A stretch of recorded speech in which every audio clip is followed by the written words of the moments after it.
very sorry for Lorraine because I made her go ashore and chat to the waterman before she'd had her coffee this morning. I know. It's a tough life, isn't it, Lorraine? It is. I'm driving you hard. We got a picnic made. We were all set and ready to go up the river a long way and find a little temple on a small island that's not much visited and up to the head of the river.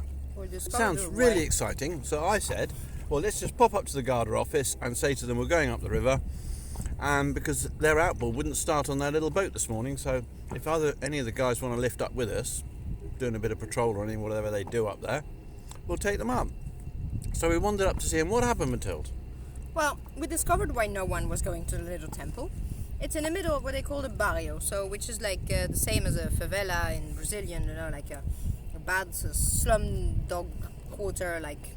So it's a very bad place in the town, and it's very dangerous. And they said even for us, being the Armada boys with guns and everything, it's even dangerous for us, and we don't go there. So we don't recommend you to go there. I mean, we have nothing against it, but we would just wish you'd not go there because it's too dangerous.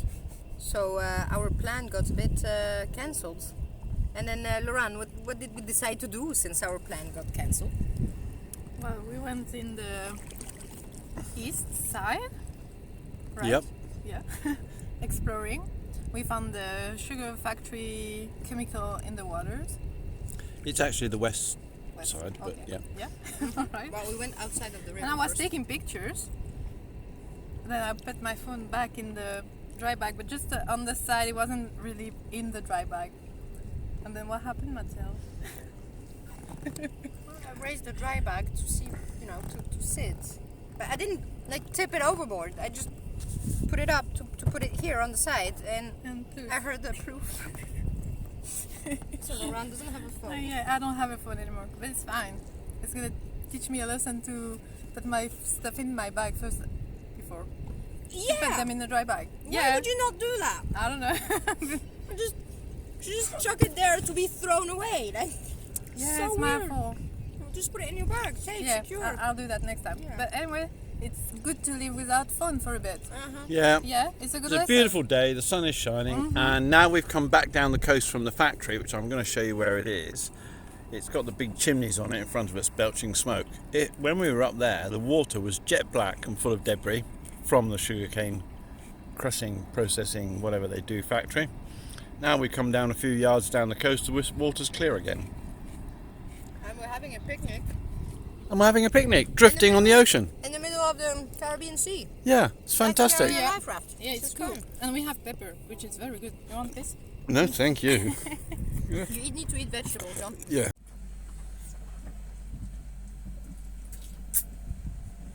Hello. We're having a bit of a pineapple spree. Just a bit. So, what just happened? Very good question. Laurent? You go, I'm eating pineapple. I'm eating pineapple as well. John, you go. You're not eating pineapple. Okay, we'll come back to you in a minute. Too busy eating pineapple to tell you what happened, so looks like it falls to me. So we're wandering our way back in, having had our little picnic outside the mouth of the river. It was a beautiful sunny day. Slipped off the side of the dinghy and had a little swim in the nice clean salt water, but the girls like to rinse their long hair in fresh water, and we didn't have any on the boat, or not much, just a couple of little bottles for drinking, and it wasn't enough. So as we're coming back in, there's a cruise ship on our starboard side and a large barge loading on our port side.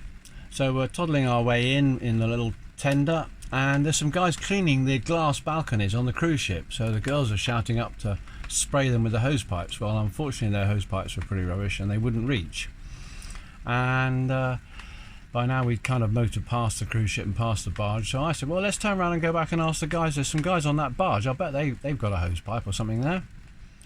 And the girls went, no, we can't do that. Oh, yes we can. So we turned around and I motored back and shouted to these guys, and we said, have you got any fresh water on a hose? You can rinse the salt water off us. And they got some buckets and they were throwing them over the side, pouring them over us.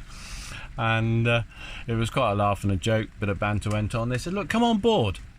So we motored right up alongside the barge and climbed up the ladder and went on board. And the first thing was, of course, we were all barefoot and it was heat, gosh, the hot sunny day, and the deck was so hot we couldn't stand on it. So we ran down to the far end of the barge where they had a gazebo set up, and turns out they were loading with molasses.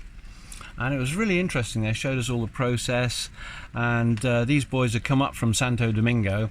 That's what they do. They specialise in loading fuel tankers and molasses, all that sort of stuff. They were really nice. It was a father and 2 sons. The surveyor was there, who was working for the customer, checking the quality of the molasses they were putting on and the load and everything. And they gave us fresh water, they gave us biscuits, and they were just so nice. They chatted for ages, and I wasn't really, didn't want to run around waving a camera videoing, but we've got some stills. The story doesn't end there, and further on in the series you're going to meet them again. They are the most amazing family.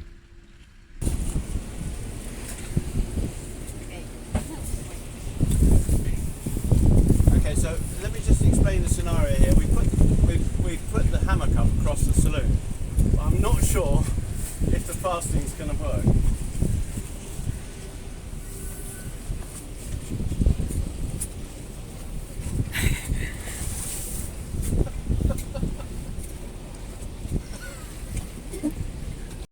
I'm just going to pause this briefly here because there's a little backstory to this. So we had to drill 2 holes in the coach roof and pop some bolts through to support this hammock, and I wanted to use some decent sized bolts, but I was short of nuts, stainless steel 316 nuts to go on them. So Lorraine and I were on the shore and we were chatting to some locals, and I happened to pull a nut out of my pocket and say to this guy, he wouldn't happen to know where I can purchase stainless steel nuts M12 this size. And he said, "Oh yes, I do. I can get you some of those." I said, "Well, if you tell me where the shop is, I can go and get them." No. He said, "I'm an engineer, and yeah, we have those. I can get you some of those. Leave it with me." So off he went with the nut. I was a bit nervous because it wasn't a spare one. I needed it. But anyway, 3 days later, he turned up with a bag of them. Bless him. And we had struggled to make him take any money for them. It was so kind of him. And he said, "Oh yeah," and he said, "if you want anything else done, let me know. We can organise anything." And electronics, I got a guy who does electronics, and we did. And he brought his electronics guy down the next day, and he took some stuff away and repaired it for us. People were just so kind and lovely and so nice here. It's been amazing. Anyway, so here we go, back to the hammock. So we've got Matilda installed, but at this point I'm beginning to realise that she's in it round the wrong way. So I've got to try and persuade her to turn round, but it hasn't collapsed yet. So we better come to the reason why we're installing a hammock. Well, we need an extra berth because we have a 4th person joining us. We're going to be 4 soon, and that's going to be exciting, isn't it, Lorraine? Yes. It is.